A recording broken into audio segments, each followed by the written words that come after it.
வணக்கம். ஆகாஷ்வாணி மாநில செய்திகள் வாசிப்பவர் சாந்தி ரமேஷ். தலைப்புச் செய்திகள். மணிப்பூர் வன்முறை சம்பவம் உள்ளிட்ட பிரச்சனைகளில் எதிர்க்கட்சிகளின் அமளி காரணமாக நாடாளுமன்ற இரு அவைகளும் நாள் முழுமைக்கும் இன்று ஒத்திவைக்கப்பட்டன. சர்வதேச கூட்டுறவு மாநாட்டை புதுதில்லி பாரத் மண்டபத்தில் பிரதமர் திரு நரேந்திரமோடி இன்று பிற்பகல் தொடங்கி வைக்கிறார். தமிழக சட்டப்பேரவை அடுத்த மாதம் 9ஆம் தேதி கூடுகிறது. டெல்டா மாவட்டங்களில் கனமழை எச்சரிக்கையை அடுத்து முன்னேற்பாட்டு பணிகள் முழுவீச்சில் மேற்கொள்ளப்பட்டுள்ளதாக மாநில அமைச்சர் திரு KKSSR ராமச்சந்திரன் தெரிவித்துள்ளார். பெர்த் டெஸ்ட் கிரிக்கெட் போட்டியில் 295 ரன்கள் வித்தியாசத்தில் இந்தியா ஆஸ்திரேலியாவை அபாரமாக வென்றுள்ளது. இனி விரிவான செய்திகள். நாடாளுமன்ற குளிர்கால கூட்டத்தொடர் இன்று தொடங்கிய நிலையில் எதிர்க்கட்சிகளின் அமளி காரணமாக இரு அவைகளும் நாள் முழுமைக்கும் இன்று ஒத்திவைக்கப்பட்டன. மக்களவை இன்று கூடியதும் மணிப்பூர் வன்முறை உள்ளிட்ட பிரச்சனைகளை எழுப்பி எதிர்க்கட்சிகள் அமளியில் ஈடுபட்டதால் அவை முதலில் நண்பகல் வரையிலும் பின்னர் நாள் முழுமைக்கும் ஒத்திவைக்கப்பட்டது. மாநிலங்களவையிலும் இதே நிலைமை எதிரொலித்ததால் அவை முதலில் நண்பகல் வரை ஒத்திவைக்கப்பட்டது. மீண்டும் அவை கூடிய போது அவையை சுமூகமாக செயல்பட உறுப்பினர்கள் ஒத்துழைக்க வேண்டும் என்று அவைத்தலைவர் திரு ஜெகதீப் தன்கர் வலியுறுத்தினார். தொடர்ந்து அமளியில் ஈடுபடவே அவை நாள் முழுமைக்கும் ஒத்திவைக்கப்பட்டது. முன்னதாக மாநிலங்களவையில் மறைந்த முன்னாள் உறுப்பினர்களுக்கும் மக்களவையில் அண்மையில் காலமான இரு உறுப்பினர்களின் மறைவிற்கும் அஞ்சலி செலுத்தப்பட்டது. நாடாளுமன்ற இரு அவைகளும் தொடங்குவதற்கு முன்னர் நாடாளுமன்ற வளாகத்தில் செய்தியாளர்களிடம் பேசிய பிரதமர் திரு நரேந்திரமோடி இக்குளிர்கால கூட்டத்தொடர் ஆரோக்கியமான விவாதங்களுடன் ஆக்கப்பூர்வமாக அமையும் என்று நம்பிக்கை வெளியிட்டார். அரசியல் சாசனத்தின் 75வது ஆண்டு தினம் நாளை கொண்டாடப்பட உள்ள நிலையில் இக்கூட்டத்தொடர் முக்கியத்துவம் பெறுவதாகவும் பிரதமர் எடுத்துரைத்தார். இத்தினம் ஜனநாயகத்தின் சிறப்பை பறைசாற்றுவதாக அமைந்துள்ளது என்றும் பிரதமர் பெருமிதம் வெளியிட்டார். நம் நாட்டின் பெருமையையும் மதிப்பையும் நிலைநாட்டும் வகையில் நாடாளுமன்ற செயல்பாடுகள் அமைய வேண்டும் என்று எடுத்துரைத்த பிரதமர் ஜனநாயகத்தின் மாண்பு உரிய விதத்தில் நாடாளுமன்றத்திலிருந்து மக்களை சென்றடைய வேண்டியதன் அவசியத்தையும் வலியுறுத்தினார். வக்ஃப் வாரிய திருத்த மசோதா தொடர்பாக நியமிக்கப்பட்ட நாடாளுமன்ற கூட்டுக்குழுவை சேர்ந்த எதிர்க்கட்சி உறுப்பினர்கள் மக்களவை தலைவர் திரு ஓம் பிர்லாவை அவரது அலுவலகத்தில் இன்று புதுதில்லியில் சந்தித்து பேசினர். பின்னர் செய்தியாளரிடம் பேசிய இக்குழுவை சேர்ந்த திரிணாமுல் காங்கிரஸ் உறுப்பினர் திரு கல்யாண் பானர்ஜி எதிர்க்கட்சி உறுப்பினர்களின் கருத்துக்களுக்கு நாடாளுமன்ற கூட்டுக்குழு தலைவர் செவி சாய்ப்பதில்லை என்று மக்களவை தலைவரிடம் எடுத்துரைக்கப்பட்டதாக குறிப்பிட்டார். தேவையான நடவடிக்கைகள் மேற்கொள்ளப்படும் என்று மக்களவை தலைவர் உறுதியளித்ததோடு அறிக்கை சமர்ப்பிப்பதற்கான கால அவகாசம் நீடிக்கப்படும் என்று கூறியதாகவும் திரு கல்யாண் பானர்ஜி குறிப்பிட்டார். பிரதமர் திரு நரேந்திரமோடி சர்வதேச கூட்டுறவு மாநாட்டை புதுதில்லி பாரத் மண்டபத்தில் இன்று பிற்பகல் தொடங்கி வைக்கிறார். கூட்டுறவு அனைவருக்கும் செழிப்பை உருவாக்குகிறது என்பதை கருப்பொருளாக கொண்டு நடைபெறும் இந்த 6 நாள் மாநாடு அனைவரையும் உள்ளடக்கிய பொருளாதார வளர்ச்சி, சமூக சமத்துவம் ஆகியவற்றை நோக்கமாக கொண்டு நடைபெறுகிறது. மத்திய கூட்டுறவுத்துறை அமைச்சர் திரு அமித்ஷா பங்கேற்கும் இம்மாநாட்டில் பூட்டான் பிரதமர் ஷெரிங் டோப்கே, பிஜி நாட்டின் துணை பிரதமர் மனோவா காமிகா உள்ளிட்டோர் பங்கேற்கின்றனர்.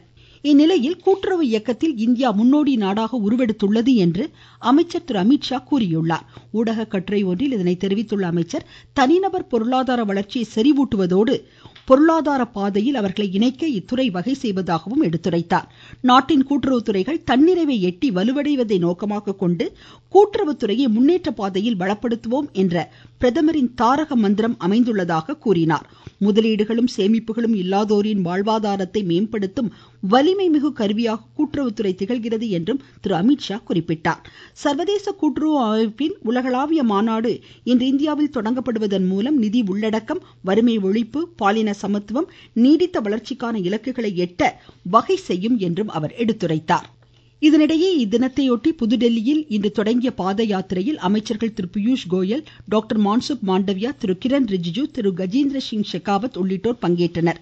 நாட்டு நலப்பணி திட்டம், தேசிய மாணவர் படை, சாரணர் இயக்கம், நேரு யுவகேந்திரா, எனது பாரதம் அமைப்பை சேர்ந்த தன் ஆர்வலர்கள் மற்றும் மாணாக்கர் இதில் பங்கேற்றனர். பெண்களுக்கு எதிரான வன்முறைகள் ஒழிப்பு தினம் இன்று கடைபிடிக்கப்படுகிறது. இந்நாளையொட்டி இது தொடர்பான தேசிய இயக்கத்தை மத்திய மகளிர் குழந்தைகள் மேம்பாட்டுத்துறை அமைச்சர் திருமதி அன்பூர்ணா தேவி புதுதில்லியில் இன்று மாலை தொடங்கி வைக்கிறார். நாட்டில் உள்ள மேலும் பல்வேறு பொருட்களுக்கு புவிசார் குறியீடு வழங்குவதற்கான முயற்சிகளை மத்திய அரசு மேற்கொண்டுள்ளதாக மத்திய ஜவுளித்துறை அமைச்சர் திரு கிரிராஜ் சிங் தெரிவித்துள்ளார். புதுதில்லியில் இது சார்ந்த நிகழ்ச்சி ஒன்றில் இன்று உரையாற்றிய அவர் புவிசார் குறியீடு வழங்க ஏதுவான பொருட்கள் குறித்து ஆய்வு மேற்கொள்ளப்பட வேண்டும் என்றார்.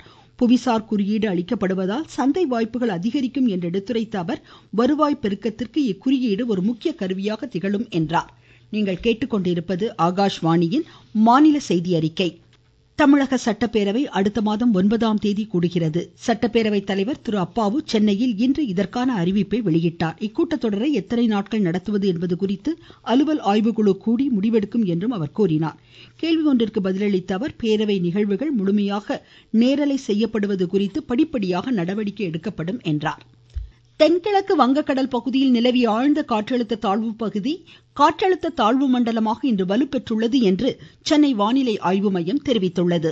நாகையிலிருந்து தென்கிழக்கே 880 கிலோமீட்டர் தொலைவிலும் சென்னையிலிருந்து தெற்கு தென்கிழக்கே 1050 கிலோமீட்டர் தொலைவிலும் தற்போது இது நிலை கொண்டுள்ளது.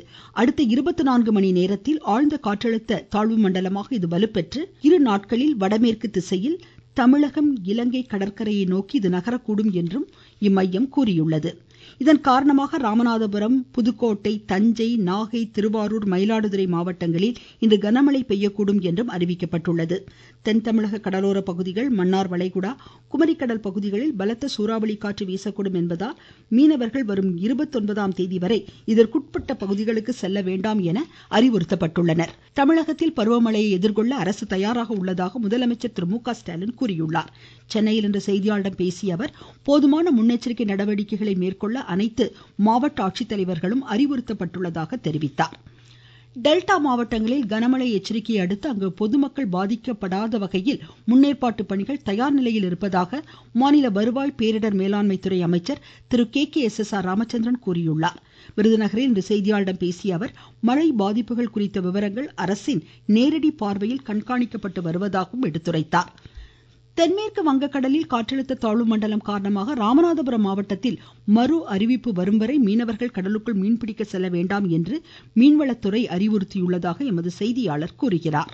தென்கிழக்கு வங்கக்கடலில் உருவாகியுள்ள காற்றழுத்த தாழ்வு பகுதியின் காரணமாக இன்று காற்றின் வேகம் மணிக்கு 45 கிலோமீட்டர் முதல் 50 கிலோமீட்டர் வரை வீசும் எனவும் அவ்வப்போது 65 கிலோமீட்டர் வேகத்தில் காற்று வீசக்கூடும் எனவும் இந்திய வானிலை ஆய்வு மையம் தெரிவித்துள்ளதால் மறு உத்தரவு வரும் வரை ராமேஸ்வரம், மண்டபம் பகுதி மீனவர்கள் யாரும் கடலுக்கு மீன்பிடிக்க செல்ல வேண்டாம் எனவும் விசைப்படகுகளை பாதுகாப்பாக நிறுத்தி வைக்கவும் மீன்வளம் மற்றும் மீனவர் நலத்துறை தெரிவித்துள்ளது.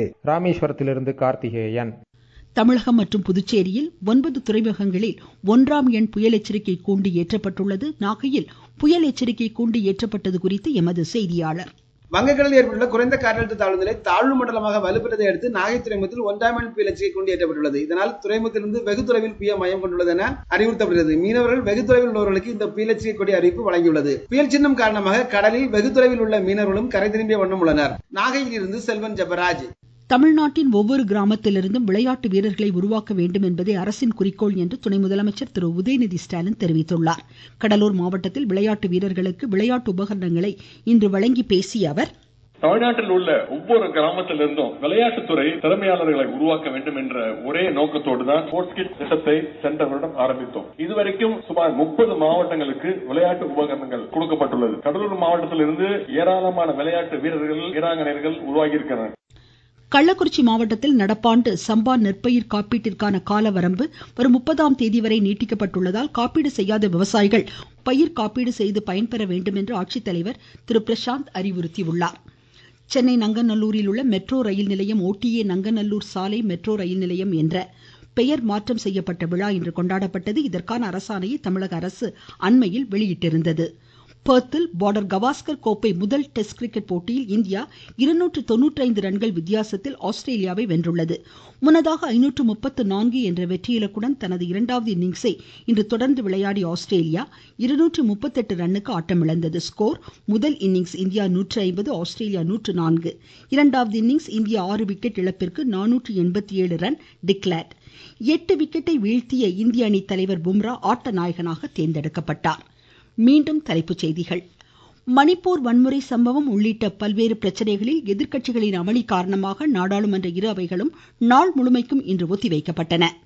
சர்வதேச கூட்டுறவு மாநாட்டை புதுடெல்லி பாரத் மண்டபத்தில் பிரதமர் திரு நரேந்திர மோடி இன்று பிற்பகல் தொடங்கி வைக்கிறார்.